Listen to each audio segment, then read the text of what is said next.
Those of you who were with us last evening, you know that we spoke about something called cadence. Cadence. And we said there's such a thing as cadence in music and in speech, and it refers to the rhythmic flow of sounds and words. For example, it's where you pause in a sentence, it's where you speed things up a little bit, it's which words you emphasize, which you speak loudly and which you speak softly. All these are critical elements in effective communication. And what exactly do you accomplish by adjusting cadence? You can make things very clear so they're understandable, that people comprehend exactly what you're saying. It could be to convey emotion, want to make a strong statement, to engage the listener, or to make it seem as if you have confidence and authority in what you're saying. In short, cadence shapes how a message is heard, how it's felt. And you can employ cadence for good, and sometimes you can employ cadence for bad. So when you shout slogans with a very catchy cadence, it might be a slogan that incites others to do bad things, things that are not good. When you repeat over and over and over again the same words and phrases with a fancy, distinctive cadence, that's not always a good thing. Sometimes, in fact, it can lead to horrific results, like what we witnessed this past week in the nation's capital. Heinous crimes that we should never have to witness. And part of it is surely due to those phrases repeated over and over again, which I don't want to repeat here today, and I certainly don't want to repeat it with the cadence that we heard on Wednesday night from that wretched individual, even as he was committing his dastardly acts. All I want to say is, Yehi Zichram Baruch, may the memories of Sarah Lynn Milgram and Yaron Lashinsky be a blessing. May their families and may all of us be comforted, and may we all be strong. But on this Shabbos, I'd rather focus on a very good cadence, like one of them that appears in our Parsha, Behar. Do any of you know what is the most famous verse or phrase in the Parsha of Behar? Anyone have any idea? Sender, that was a rhetorical question. However, since you raised your hand, I'm going to acknowledge you. Justice, you shall pursue. Is that in Parashat Behar? Yeah. Is it? Tzedek, Tirdov? That's it. Well, that's it. You know, you may have gotten a better one, better than the one I was thinking of. But the one I was thinking of, are you ready for this one? Ukratem dror ba'aretz lechol yoshveha. Now, I'll explain to you in a moment what that means, but first I want to get the cadence right. So I'm going to ask you all to repeat after me. Are you ready? Ukratem dror ba'aretz lechol yoshveha. That wasn't bad, but I want to do one more time. Ukratem dror ba'aretz lechol yoshveha. And what that means is, well, it's a beautiful phrase. In fact, you know what it means because it's on the Liberty Bell in Philadelphia. Proclaim liberty throughout all the land unto all the inhabitants thereof.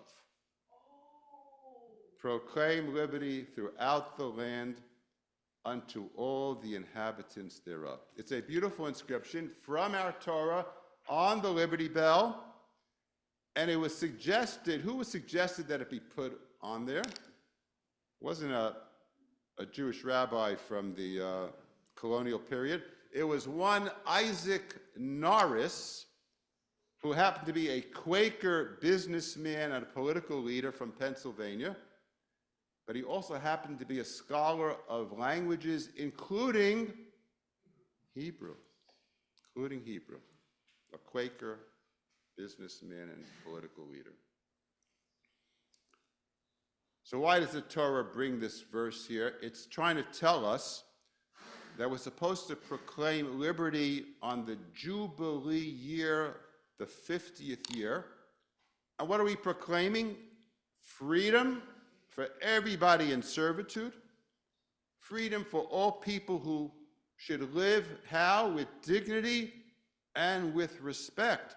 The 50th year, the Jubilee year, is a time to reset things so that there's a sense of fairness in society and a time of renewal for everyone. This idea of respect and dignity, we know, is really central to Jewish tradition. And so I think it's especially appropriate that we read about this week in our shul, a week when we welcome our dear friends who are joining us today. I want you to know Carol, Seth, and Jeff, and all the others, who I don't know everybody's name. We're really happy, extremely happy that you're with us today. And we're especially happy that we're gathered here today on this Shabbos for another reason, because it is an opportunity for us to wish our dear member, Suzanne Miller, the very best as she's about to relocate to the beautiful city of St. Louis, Missouri. Our tradition famously teaches us that every person is created B'Tselem Elokim, which means in the image of God.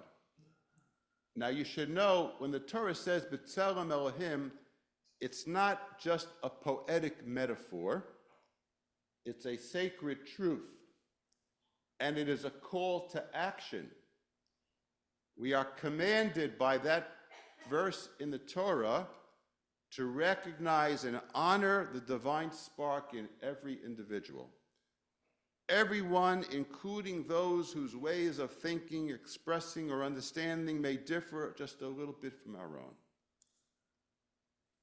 And so, Suzanne, I want to say to you that you have lived with this truth, with strength and with patience, and with a boundlessly kind heart. For many, many years, you together with dear Michael, Zichrono Livracha, may his memory be a blessing, you have both been steadfast advocates for those who have special needs. And through your efforts, Suzanne, you have ensured that they are not only recognized, but celebrated.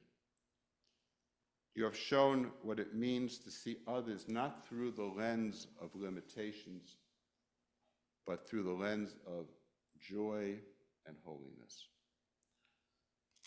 So, Suzanne, I'm going to ask you if you wouldn't mind if I called you up this morning to the bima.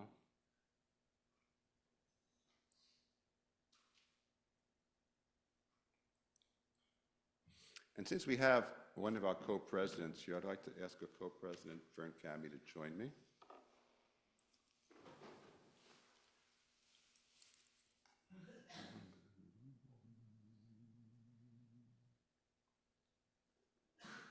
And on this occasion, on behalf of Temple Bethor Torah, behalf of our congregation and our entire community, we'd like to present you with this plaque. First, I'll do it to Fern, to you.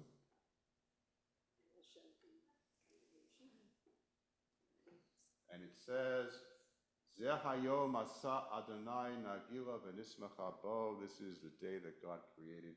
Let's be joyful in it. Temple Behar-Bechukotai, Clark, New Jersey, honors Suzanne Miller for her many years of leadership in supporting the special needs community. On this Shabbat, Behar-Bechukotai 5785, signed by myself and our co-presidents, Frank Cami and John Phillips. I hope in your new beautiful home in St. Louis, you'll hang it up amongst all your other precious possessions and fixtures. And when you look at it, you'll remember us. You'll remember all the good deeds that you've done in this community. And you'll also remember to Zoom with us. And not to say, well, that's in the past, but it's always in the present. You'll continue to Zoom and be part of our community. Just as you see the Zoomers right there with us, you'll be one of those. We're going to save you a good spot on the computer, a good Zoom spot, and you'll continue to be with us, okay? And before you go, I just want to add a special little, you can hold that, or Frank can help you with that. I want to just offer one other little phrase. It comes from the Torah too, from the book of Genesis, Lechilach, which means go forth, go forth. And would you allow me just to refer to the Debbie Friedman song for a moment? Lechilach, you can sing with me. To a land that I will show you, Lech Lecha, to a place you do not know. Lechilach, on your journey I will bless you, and you shall be a blessing. You shall be a blessing. You shall be a blessing. Lechilach, Lechilach, and I shall make your name great. Lech Lecha, and all shall praise your name. Lechilach, to a place that I will show you. L'simchat chayim, l'simchat chayim, l'simchat chayim, lechilach. Lechilach, please go in good health, with happiness, and with all our love. Amen.